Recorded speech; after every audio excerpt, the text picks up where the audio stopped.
Tajanstvena, mistična šuma, kad kao da poziva da se zađe u njezina prostranstva i da se pokuša otkriti neku od njezinih tajni.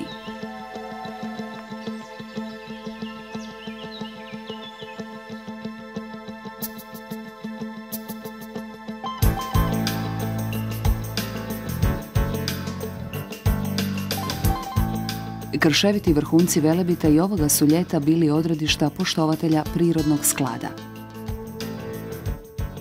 Taj veliki i neiskvaren prostor izvor je nadahnuća i kao da snagom svoje ljepote vraća vjeru u moguća čudesa.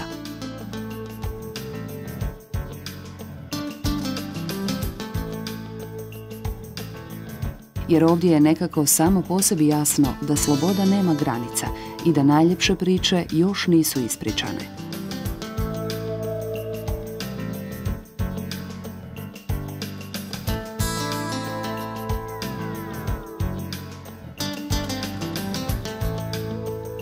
U tragače za velebitskim tajnama svakako se ubrajaju i speleolozi. Područje kojim se speleologija bavi jesu šupljine u zemljinoj kori, koje se mogu neposredno istražiti i po toj definiciji speleologija se ubraja u discipline koje otkrivaju posljednje nedirnute kutke svijeta.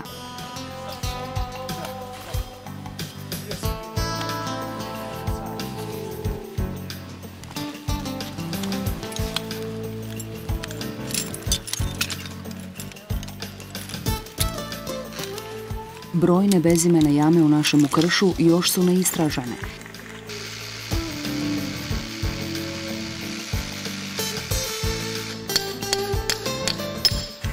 Ovo je tek jedna od njih u bespuću Srednjeg Velebita, nedaleko od Kugine kuće. Iako je ulaz zadivio svojom veličinom, jama se pokazala kao razočaranje, jer je prolaz u dubine onemogućila gomila zasuta materijala.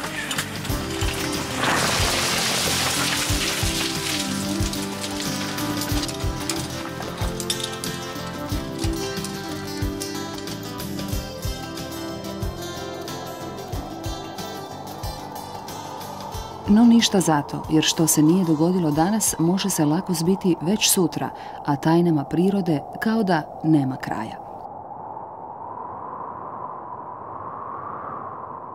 I upravo je raznolikost prirode ono što začuđuje. Sva snaga i ljepota, sav strah i radost kao da leže tik jedno uz drugo.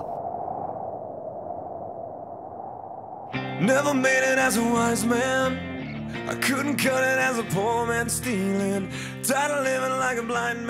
Veliki Lubenovac planinska je livada okružena tamnim velebitskim šumama. Planinarsko sklonište na njezinu rubu jednostavno je baraka, no za posjetitelje Velebita to je mjesto gdje se mogu odmoriti i sresti sebi slične ljude.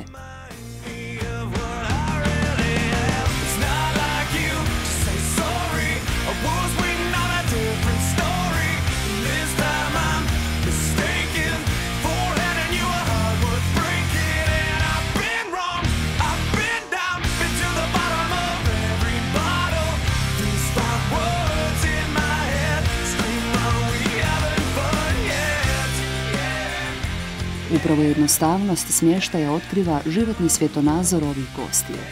Tek tu i tamo zaluta netko tko traži komforniji smještaj, toplu vodu, struju i ostale divote civilizacije.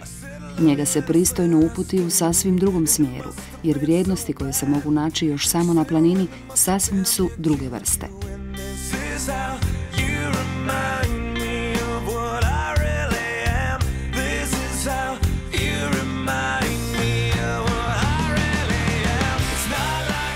Razgovor s prijateljima, osjećaj nesputanosti i mir koji donosi večer, teško se mogu nadomjestiti nečim drugim.